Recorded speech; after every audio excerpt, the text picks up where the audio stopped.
السلام عليكم الزول في اللون بونسوار صحة فطوركم بعد صيام إن شاء الله. Le Hirak est porteur d'une aspiration au meilleur. C'est bien pour cela qu'il est combattu avec acharnement par ce régime. Parce que ce régime ne peut s'accommoder du meilleur, ni en faire partie. Parce que le meilleur pour ce pays est que ce régime ne fasse plus partie de sa vie. Parce que ce régime est un cancer et qu'il doit être combattu avec toutes les forces vives qui palpitent et attendent d'assumer leur destin. L'état de délabrement de l'Algérie, même quand ses ressources hydrocarbures lui avaient permis d'engranger des sommes fabuleuses, montre bien que ce régime est foncièrement antinomique au bien, au développement, à l'instauration d'un état de droit. Parce que par sa nature même, il a besoin d'un système malsain, fondé sur l'injustice, le mensonge, l'abus du droit, la corruption, la violence, la captation de la souveraineté populaire pour pouvoir se maintenir à la tête du pays. De la même manière qu'un pou ne peut prospérer que dans la saleté. L'autre constante de ce régime, en plus de cet art systémique, en plus de cette turpitude génétique, est qu'il lui est impossible de changer, de se transformer en système vertueux. Il ne le peut pas. Cela lui est impossible, même s'il le voulait. Et ils ont tort, ceux qui disent qu'il peut changer de l'intérieur, si certains, parmi ceux qu'il compose, s'y attellent. Ils ont tort parce que la nature qui le fonde et le constitue ne peut s'y prêter. Ce serait comme irriguer du chardon avec de l'eau de rose en croyant que cela le transformerait en rosier. Il est inamendable, ce régime.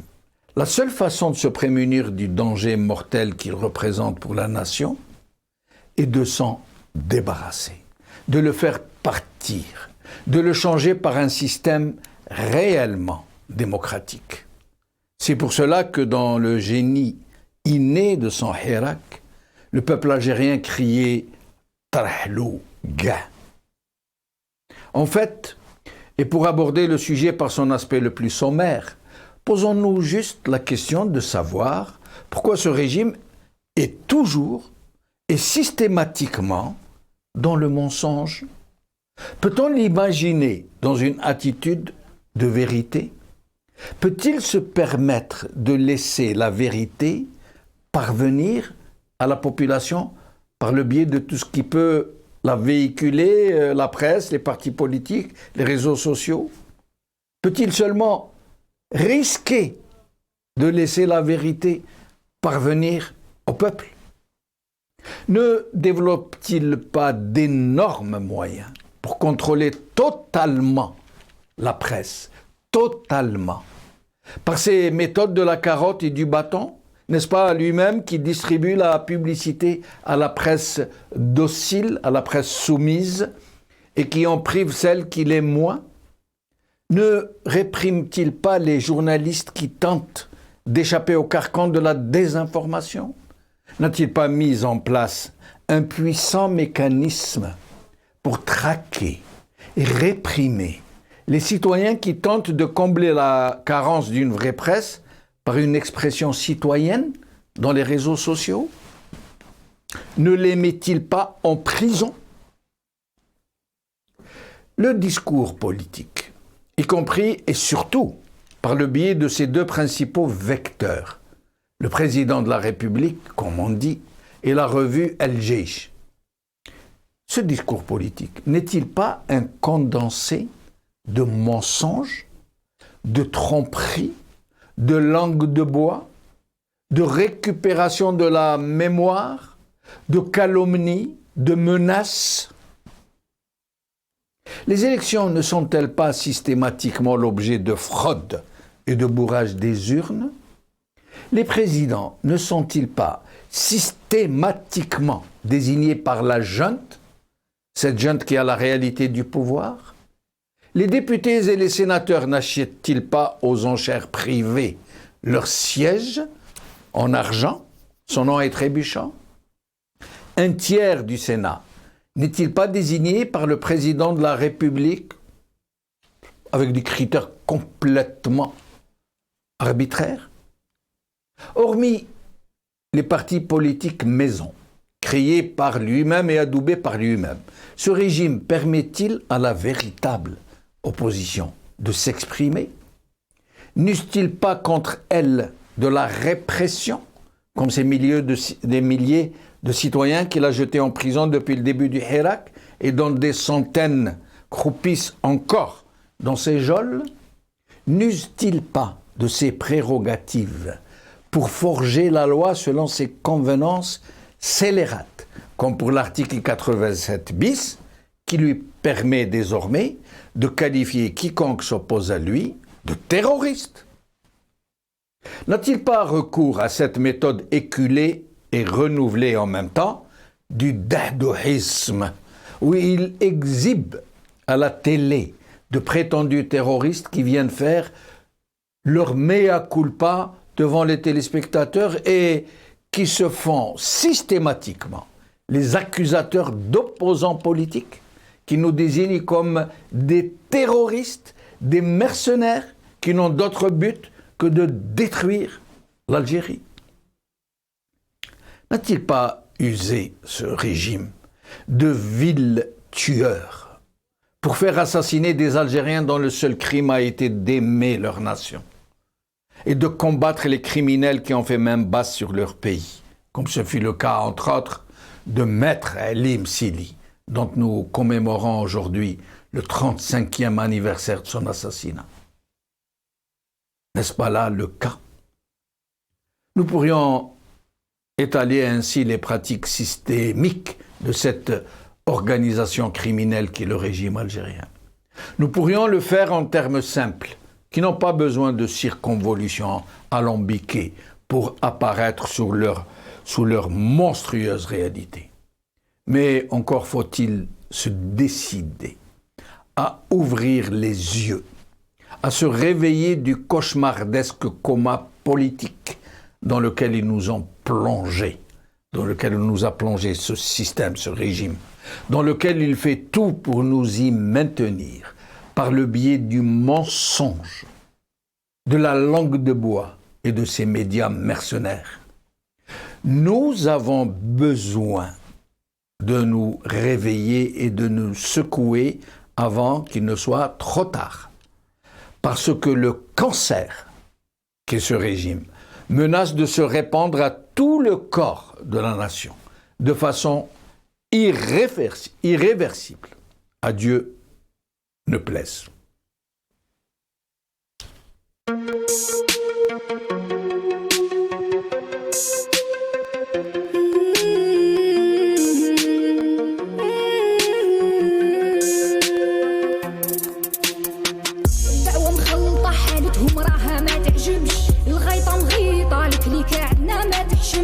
شبيبة نايضة راو داير روحو ما يسمعش المزبلة واجدة والتاريخ يا خو ما يرحمش الخمسة ماكلات صفحتكم ما نطوات معول تخلطها وتخلي فيها غير الفتات الأميمة ما نسات جبدتها اللي نشوات 10 سنين تيروريزم وزدتو 20 ما كفات زوالي ولد بلاد جدو كي جدي عليها مات يا الخاين لاقت بك من يدك هربت ما ولات تروح وقاع تطير وقاع ويبقى غير الحجر في القاع يا مالك الضباع بقرت لي تماما تنباع توكسيك توكسيك راها توكسيك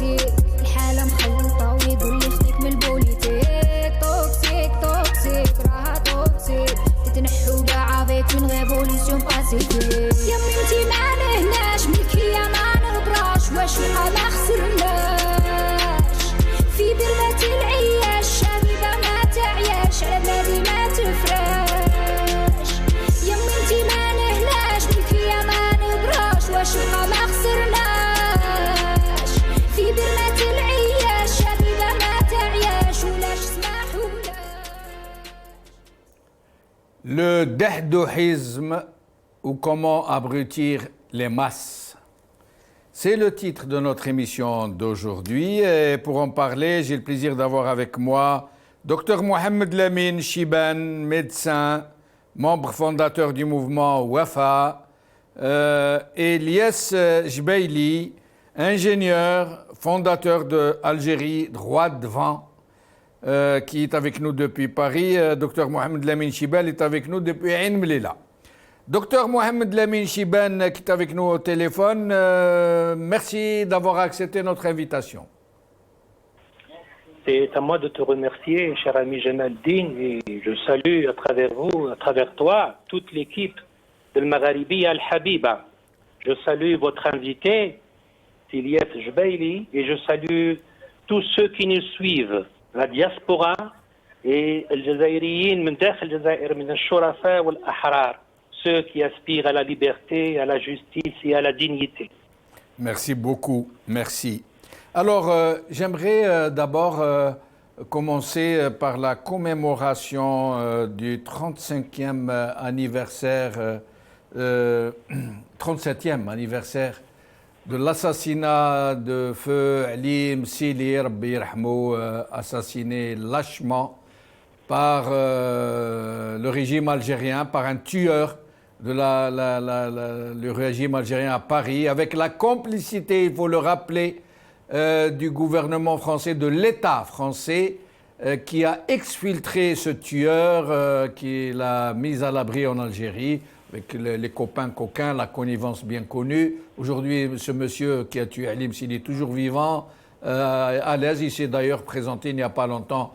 Il a tenté de se présenter à des élections législatives, pour vous dire. Et son chef, celui qui l'a, son officier traitant, celui qui l'a contrôlé, qui l'a payé, qui lui a dit quoi faire, avait été accusé sur témoignage, notamment de Mohamed Samraoui, colonel Mohamed Samraoui, Rabbi al Khair. Mais l'affaire a tourné court pour des raisons qu'on ne connaît pas, probablement une pression exercée sur les témoins. Et ce monsieur a pu rentrer en Algérie. Son procès a été l'objet d'un non-lieu. Et puis en Algérie, il a eu de très hautes fonctions à la présidence de la République, dont on nous dit qu'il vient d'être éjecté il y a seulement 2 jours. Alors, au sujet de Ali Msili, Mohamed Lamine Chiban. Oui, justement, au sujet de ce grand militant des droits de l'homme, et qui était le bras droit d'un grand chef historique que nous respectons, le chef Hussein Ait Ahmed. Et نترحموا عليه. Et là, ça reste un point noir dans le dossier de l'histoire de l'Algérie. Et c'est vraiment malheureux qu'on puisse y aller jusqu'à présent, après cet assassinat de Msili, ni Abben Ramdan n'a été élucidé, ni Khidr, un autre chef historique de la Révolution, ni Karim Belkacem, le lion de Jebel, le lion du Jurjura n'a été élucidé, ni Boudias en direct n'a été kif-kif, ni le colonel Merbeh, le patron de la sécurité militaire, Allah yarhamou yusta'li, ni Hachani, ni le colonel Ali Tounsi. Et bon, en passant par Khmisti, Chabou, Meddagri, et la liste est vraiment longue. Donc, réellement, c'est un point noir pour l'histoire de l'Algérie. Nous avons des chefs historiques de cette trempe qui sont assassinés. Que puis-je dire, cher ami Jamal el-Din, quand vous voyez sur les 9 chefs historiques de la Révolution, vous m'entendez si Oui, parfaitement. Sur les 9 chefs historiques de la Révolution, vous avez 3 steshhadou, en l'occurrence Ben Mehdi, Ben Boul'id et Didouche Mourad. Et vous avez 3, ils ont été assassinés après l'indépendance.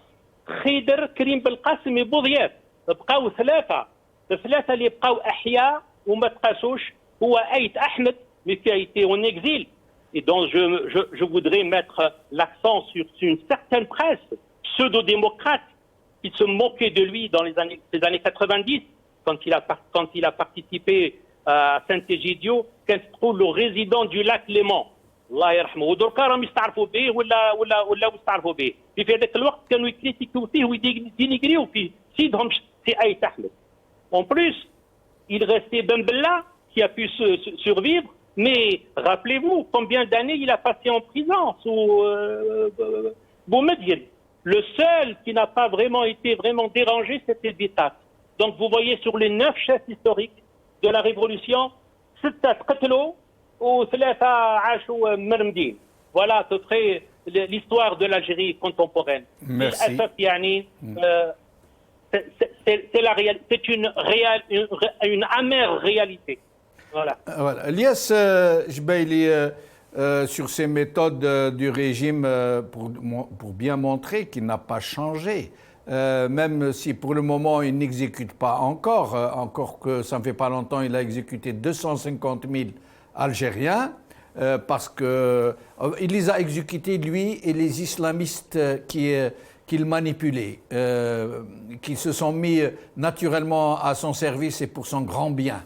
Alors, Elias Jbeili, sur l'assassinat, d'abord merci d'avoir accepté notre invitation, sur l'assassinat, le lâche assassinat de Ali Msili, dont il faut rappeler qu'il a été très jeune moujahid de l'ALN et qu'il s'est hissé très vite à de grandes responsabilités dans le renseignement de la révolution algérienne. Merci Jameldine pour l'invitation. Sahar Mdankom, merci aussi pour Mohamed Lamine Chiban et toute la diaspora et nos compatriotes qui se trouvent à l'intérieur en Algérie. Sahar Mdankom. Et encore merci pour l'invitation. Tout d'abord, Allah yarhamou Maître Missili, qui a été l'artisan du rapprochement entre Ben Bella et Hossein Ait Ahmed, Allah yarhamou. Il faut savoir c'est lui qui a rapproché les deux hommes historiques qui étaient dans le combat politique pour une Algérie indépendante. Ça, c'est très important. C'est grâce à lui, c'est grâce à ces 3 hommes. Oui, je le dis, c'est grâce à ces 3 hommes qu'il y avait un front uni des forces opposées à Chadli Ben Jdid. Et suite à l'accord de Londres de 85, quasiment, il a signé l'arrêt de mort du grand militant démocrate, Maître Missili. Son assassinat était voulu par un régime qui n'a jamais accepté toute voie démocratique. Le régime, il a toujours cru que la révolution algérienne est réductible à un homme ou à un groupe d'hommes. Ce régime, il a toujours pensé éteindre toutes les voies démocratiques. Et le régime, il s'est appuyé toujours sur une police politique. El police c'est siyasi. Il faut savoir que la police politique du régime algérien, ni plus ni moins, c'est la continuité de l'international tchéquiste, ce qu'on appelle le tchéquisme. Il a donné naissance en 1955 à une coopération des pays des blocs de l'Est. Où sont ces polices politiques des blocs de l'Est? Elles sont quasiment disparues. Ça veut dire que tout État démocratique, tout État de droit, il n'aura jamais une police politique. C'est la police politique qui est derrière tous ces assassinats. C'est la police politique qui est derrière le mal que vit l'Algérie. C'est la police politique qui a créé le chaos, le désordre en Algérie. C'est elle qui a gangréné et cassé le tissu algérien. Kassrat l'A'ilat, elle a créé des malheurs. Je rejoins Mohamed Lamine Chiban, tous nos leaders historiques. Abben Ramdan, assassiné. Shabani, assassiné en 64. Ils ont pissé, Hachak, mais ils ont pissé même sur Satan, sur son corps, en 64. Kélim Belkacem, assassiné, étranglé par sa propre cravate dans une chambre d'hôtel à Francfort. Tout le monde a été assassiné. C'est un pays qui a été confisqué. C'est Khidr qui a été assassiné dans sa chambre d'hôtel. Hein? Non, Khidr, il a été assassiné en Espagne. Il a été tamponné par une voiture. Non, Karim Belkacem. Absolument, c'est Karim Belkacem qui a été assassiné dans une chambre d'hôtel à Francfort. Absolument, oui. Donc pour vous dire, Maître Missil a été assassiné devant le hall de son bâtiment, de son immeuble à Paris. Et son assassin, il a voulu se présenter aux élections locales. Vous vous rendez compte où est-ce qu'on est arrivé? C'est le narratif officiel de ce régime qui a vraiment gangréné la peur et la méfiance. Il a créé une société atomisée par la peur et la méfiance. Vous savez, il y a Guillaume Musso qui a dit « Quand vous passez l'essentiel de la journée à divaguer dans un monde imaginaire, il n'est pas parfois évident de faire le chemin dans l'autre sens. » Ça veut dire que ce régime, il passe son temps à divaguer, à crier, à polémiquer et à... Mais est-il capable d'autre chose? Est-il capable, de par sa nature même, de faire le bien, de permettre à la justice d'être indépendante, de permettre au peuple d'élire ses propres représentants, à la presse de pouvoir faire son travail correctement et sans pression? S'il était capable de ça, il ne serait plus. Il se serait suicidé. Il aurait disparu. Donc ça fait partie de sa nature même d'être ce qu'il est. Et nous allons voir qu'il n'y a pas que la liquidation physique dont nous pourrions parler des jours et des jours. Rappelons-nous tous ceux qui ont été liquidés pendant la Révolution. Pour des questions de pouvoir, pour des questions de clans et d'autres. Mais ce ne sont pas les seuls moyens. Il y a d'autres moyens qui sont le dahdouhisme. Nous allons essayer de passer de l'un à l'autre. Alors le dahdouhisme, qu'est-ce que c'est? Rappelez-vous, ce nom a été donné aux Algériens après le passage à la télé de ce fameux terroriste qu'ils ont tiré du placard. Parce qu'eux, ils ont des terroristes qu'ils mettent dans le placard, qu'ils cachent un peu dans les maquis, dans leurs casernes. Et quand ils en ont besoin, ils les sortent pour la circonstance et ils viennent nous faire des révélations et accuser des gens d'être des terroristes, d'avoir travaillé avec eux, etc. Alors ce monsieur s'appelait Dahdouh. Ils auraient vraiment pu choisir, pour vous dire toute l'incompétence de ces gens, même pour faire le mal. Ils ont pris donc quelqu'un qui s'appelait Dahdouh et les Algériens sont morts de rire et ils en ont profité pour créer le dahdouhisme. Alors je vais vous passer une vidéo de l'ENTV, de la télé algérienne, de la télé du régime, où vous allez voir, écoutez, faites très très attention. La liquidation de terroristes, retenez bien deux noms.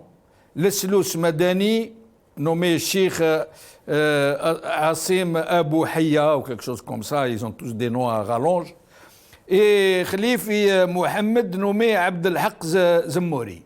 Notez bien, ces gens qui ont été liquidés en 2020, selon la télévision algérienne, qui a reçu ces informations des services de sécurité. Décembre 2020. Écoutez bien. السلام عليكم ورحمة الله تعالى وبركاته. أهلا بكم إلى النشرة الثامنة. أهلا بكم مشاهدينا وتتابعون في النشرة. اجتماع الحكومة برئاسة الوزير الأول عبد العزيز جراد يدرس 7 مشاريع مراسيم تنفيذية تخص قطاعات المالية، البريد والمواصلات السلكية واللاسلكية. وفي السياق نفسه واستغلالا للمعلومات، أسفرت عملية تحديد هوية الإرهابيين الثلاثة المقضي عليهم من التعرف على كل من لسلوس مدني المدعو الشيخ عاصم أبو حيان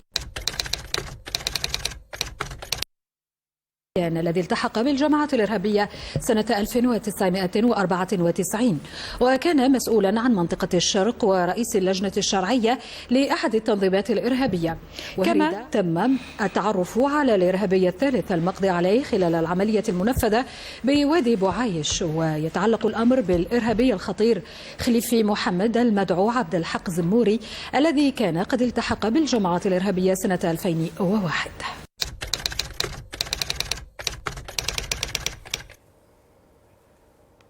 Alors maintenant nous allons voir une émission récente de la même ENTV il y a 2 ou 3 jours, 2 jours je crois, ou hier, ou, 2 semaines. Et miracle, le DRS, le régime algérien, la junte, ils font des miracles. Ces 2 personnes qui ont été donc liquidées, morts, dont les noms ont été déclarés par la télévision algérienne, sous le contrôle des services de sécurité, etc., etc. Ils sont revenus à la vie. Regardez. تجدر الإشارة أن الإرهابيين الذين ألقي القبض عليهم في هذه العملية هم لسلوس مداني المكنى الشيخ عاصم أبو حيان المفتي العام للجماعات الإرهابية والذي التحق بها سنة 1994. لسلوس مداني المكنى الشيخ عاصم أبو حيان المفتي العام للجماعات الإرهابية والذي التحق بها سنة 1994. بالطيب يوسف المكنى أسامة أبو سفيان النغاسي أمير الجماعة الإرهابية والذي التحق بها سنة 2007.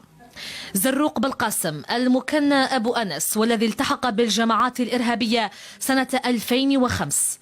بلاوي محمد المكنى زرقاوي أبو عبيدة والذي التحق بالجماعات الإرهابية سنة 2007. زموري عبد الحق المكنى الحاج الذي التحق بالجماعات الإرهابية سنة 2003. زموري عبد الحق.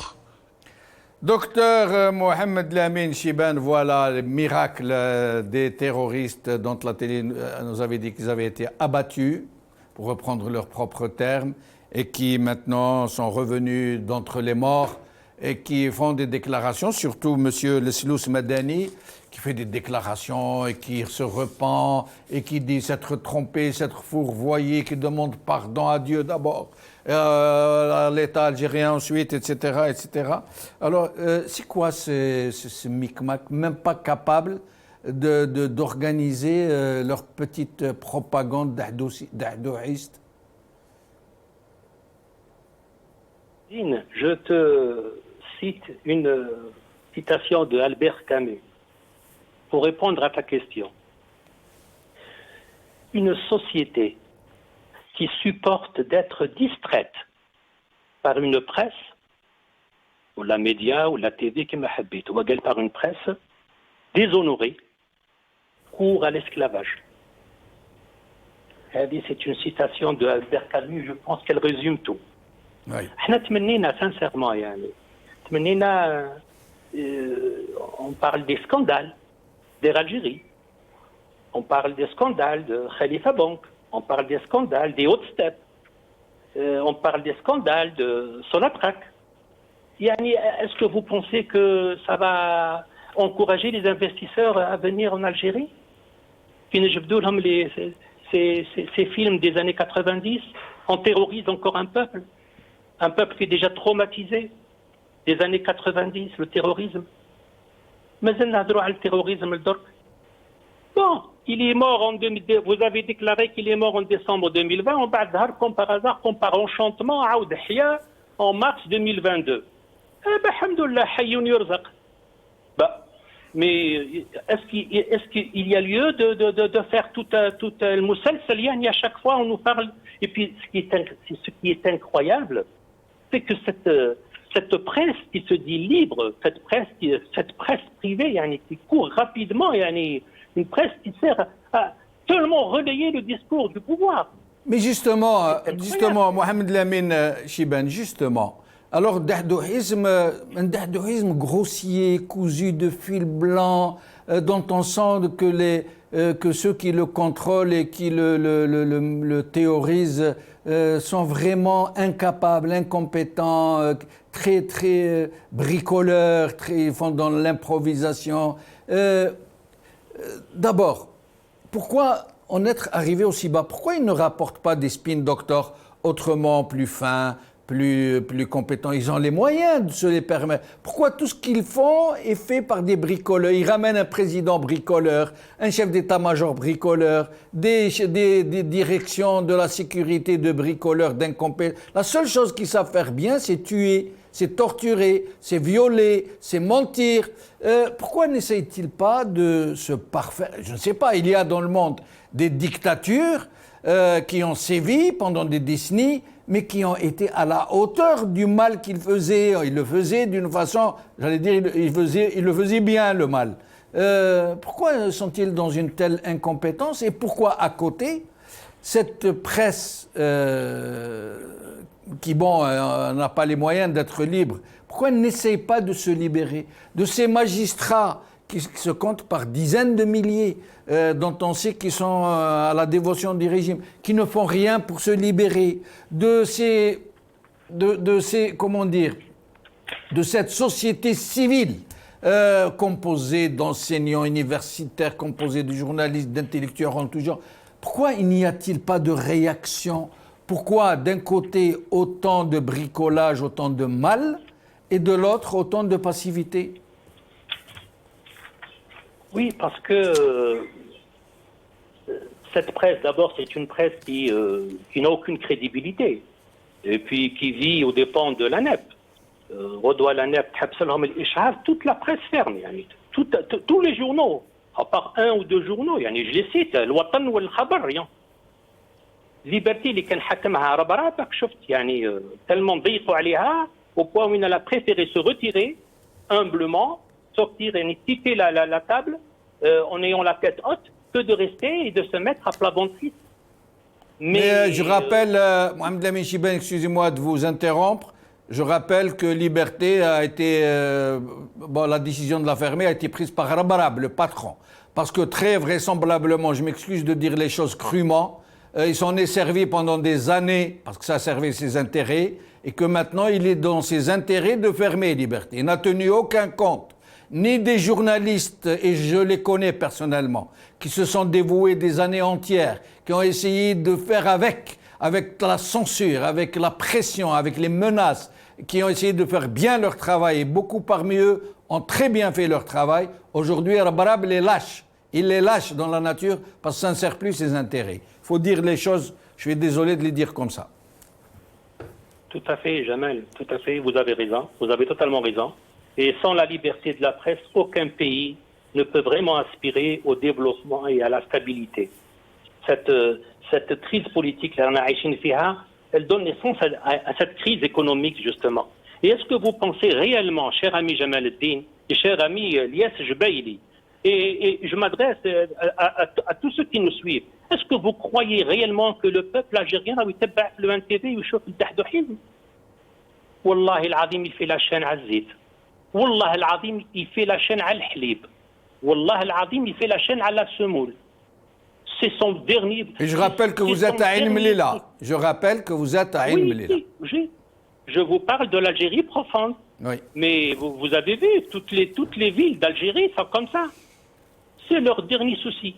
Ils avaient vraiment l'obstination pour le football. Le football d'Aïmarbi, l'équipe d'Algérie, c'est leur dernier souci de voir ça. يعني vraiment celui qui يتبع في la télévision يقلو ضامن sincèrement يعني. Et puis vous avez tout à l'heure vous avez parlé de ces magistrats, de cette élite, c'est bien cela si jamais le dis. Oui. Et qui se tait يعني, qui fait le mort يعني. Mais justement, je l'avais dit la dernière fois à Nasser, votre collègue, l'élite عندنا en Algérie, elle se divise en trois catégories. Nous avons une élite muette. Elle est insensible aux appels des hirakistes, ou à la liberté, ou ni à la démocratie, ni à l'état de droit, ni à la justice. C'est pas son problème. Cette élite, elle est muette. Et cette pseudo-élite, justement, qui est inerte et qui est dans un état vraiment comateux, تأكل في القوت وتنتظر في الموت. عايشة. هذه l'élite, هذه الأولى.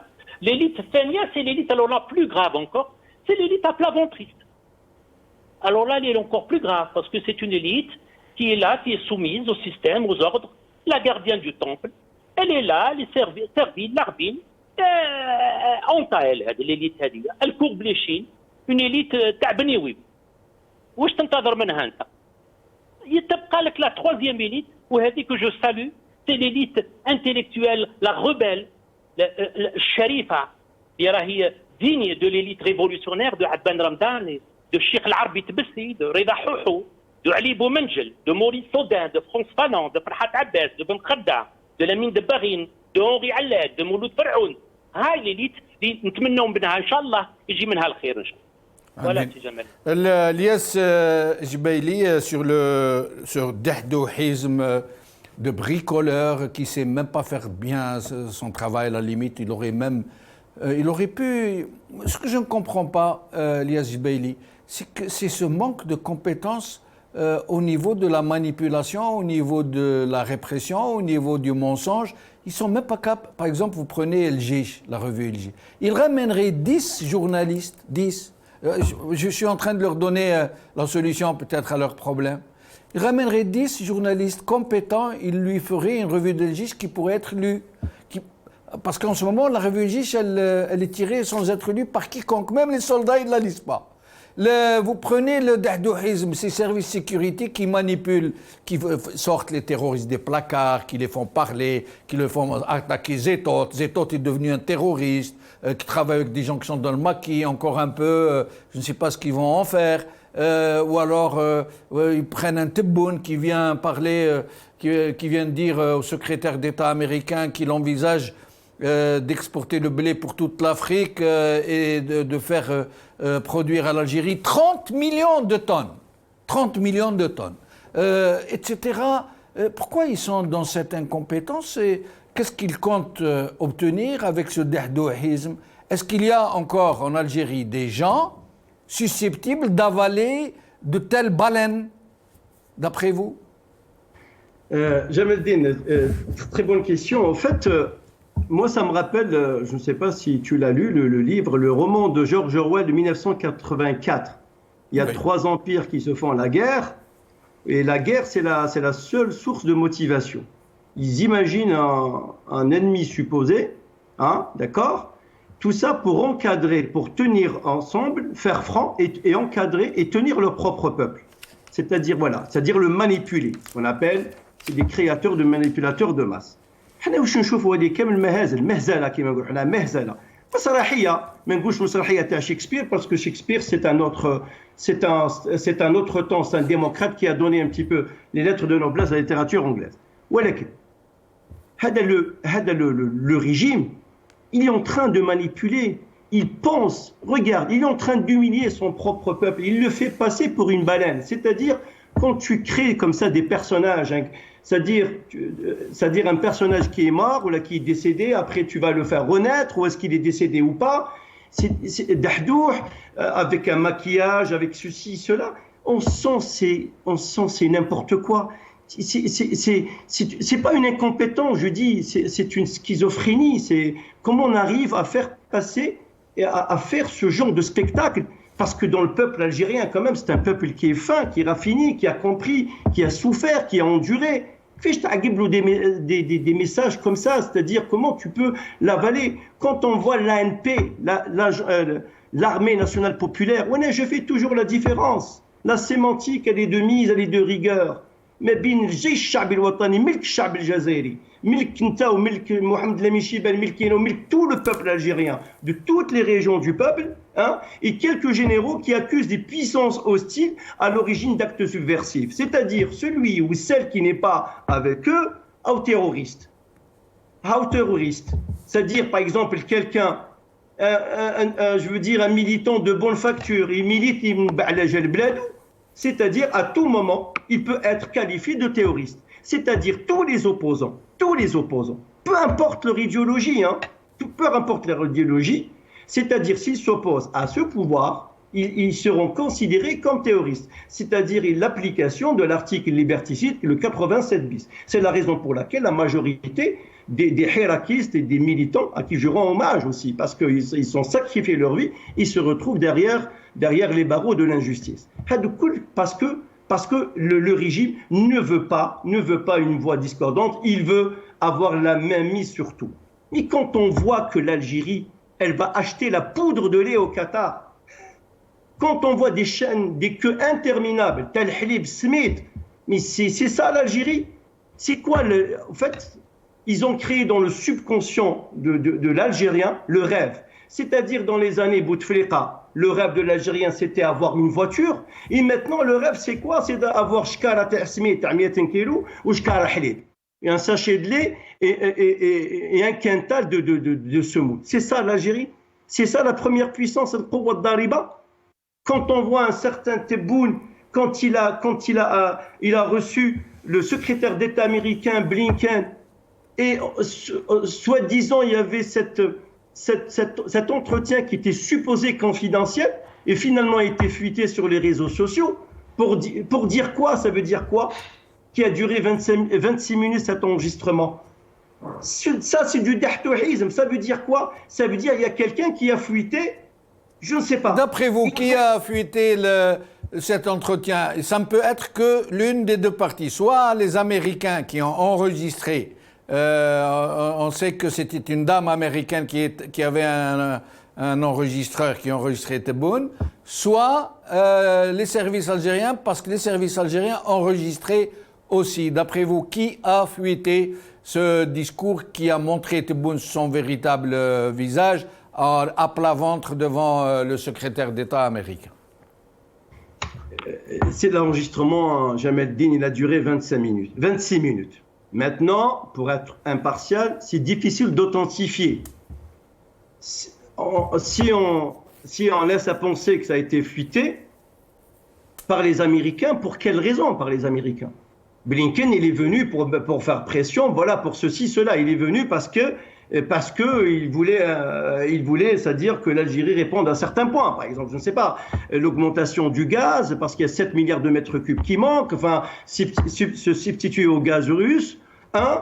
Est-ce que aussi peut-être pourquoi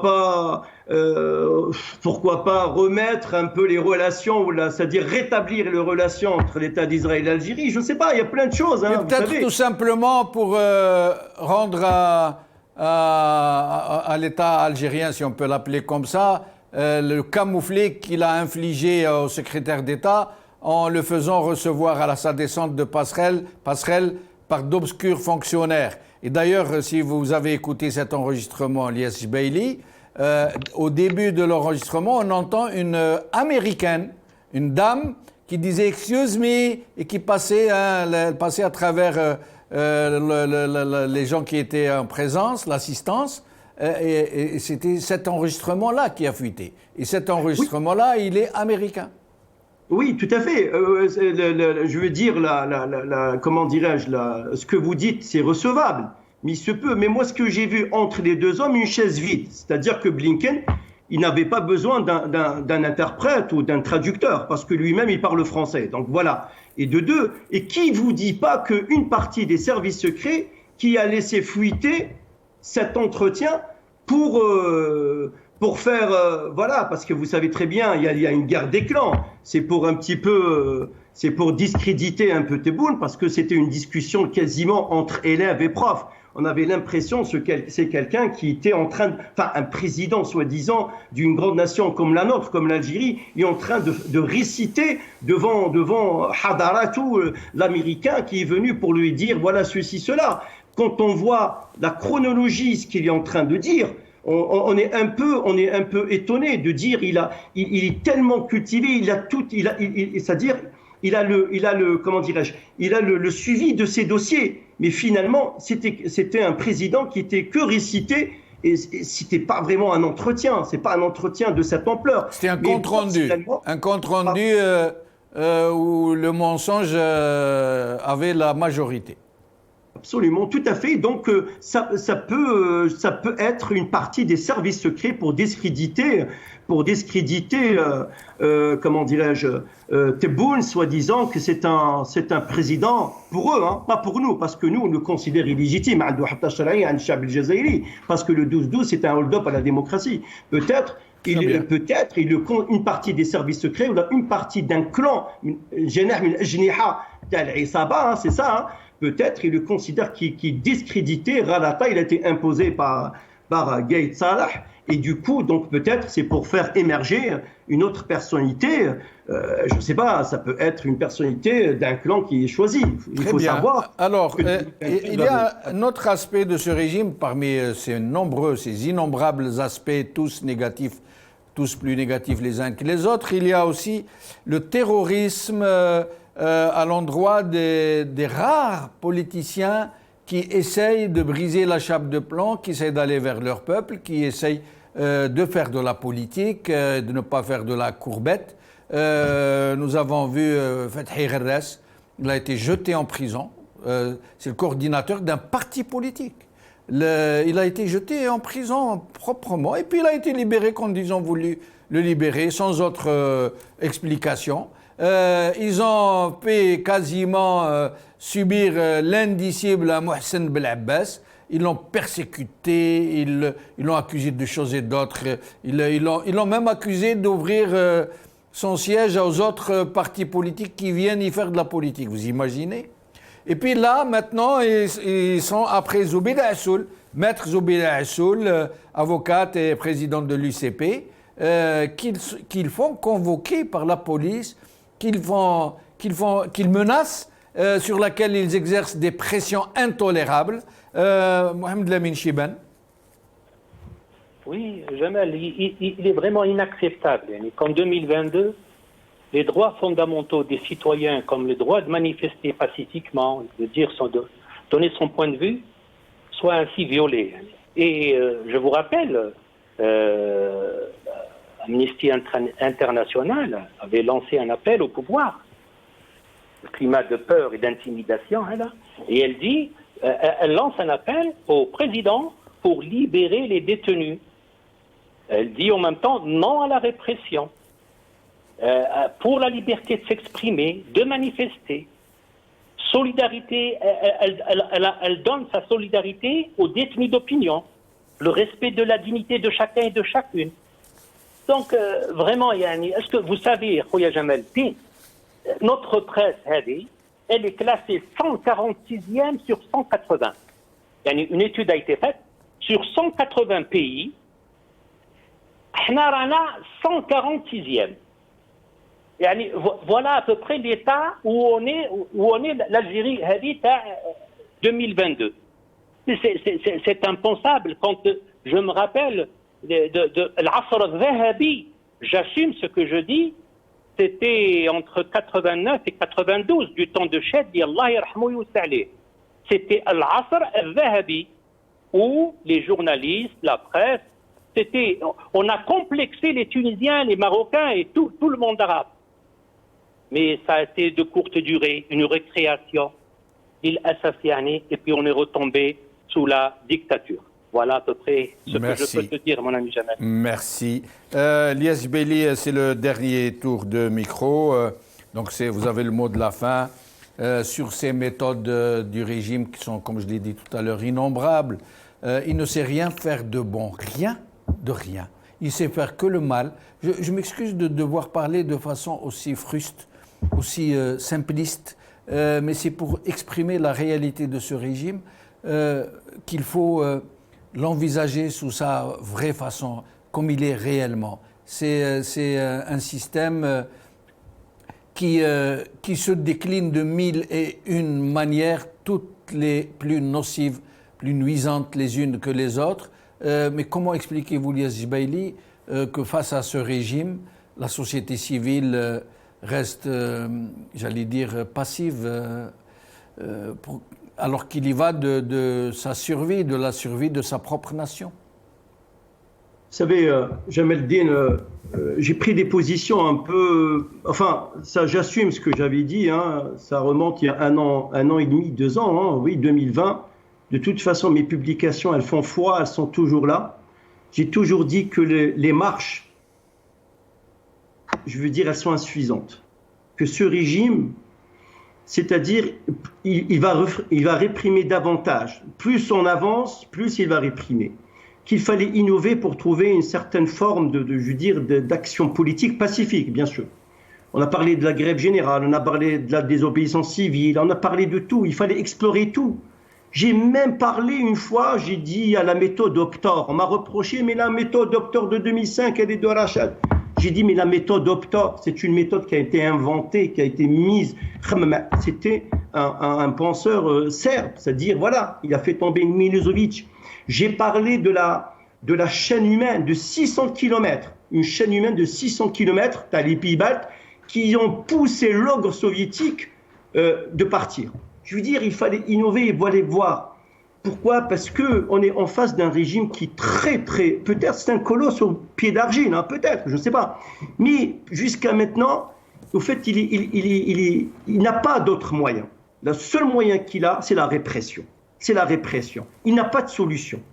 Il n'est pas enclin au dialogue, il n'est pas enclin à écouter toutes les voix démocratiques, il n'est pas enclin à écouter son propre peuple. Moi, je me pose la question, les généraux, est-ce que c'est des humains? Est-ce qu'ils ont un minimum de matière grise de dire c'est un peuple qui veut récupérer sa souveraineté et construire son propre État? Simple, ils ont volé. Ils ont créé même des villes en Espagne, quasiment. Il y a un transfert d'argent. Ils ont confisqué, ils ont pris tout. Ils ont tout pris de cette Algérie. On n'est pas dans une république, c'est pas la république.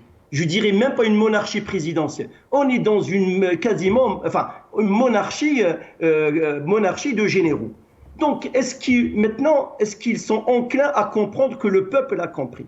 Ils ont confisqué toute la presse. Enfin, il reste quand même une presse libre qui est inféodée. L'artiste, il est en prison. Un artiste de Batna, il prend des photographes paysagistes dans les horaires, il est en prison depuis des mois. On ne sait pas pourquoi. Quelqu'un aussi qui a aidé sa mère à vendre des trucs traditionnels, il est en prison. Des personnes qui revendiquent, ils sont en prison. Merci. Quelqu'un qui a écrit une publication soi-disant la viande elle est chère, il est en prison. Personne n'a échappé.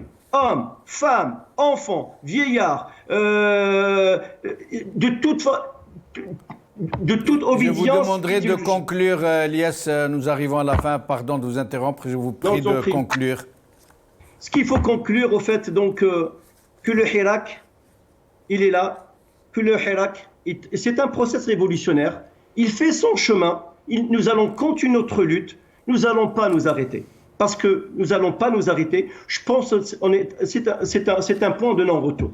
C'est irréversible, c'est irrévocable. La décision du peuple algérien est irrévocable. Nous avons décidé de récupérer notre indépendance. Avant, je disais la souveraineté, maintenant l'istiqlal. Parce que nous n'avons jamais eu cette indépendance. Elle est sur le papier, elle est inscrite à l'ONU, mais nous, on ne l'avons jamais vue comme acte. Donc, je veux dire, nous continuons notre combat pacifique. Nous devrions nous consolider nos forces. Nous devrions nous entendre, trouver un consensus et mettre fin à ce désarroi que vit le peuple algérien. Merci. Sahaf Tork, Elias Jbaili, merci beaucoup. Sahaf Tork, Dr Mohamed Lamine Chiban.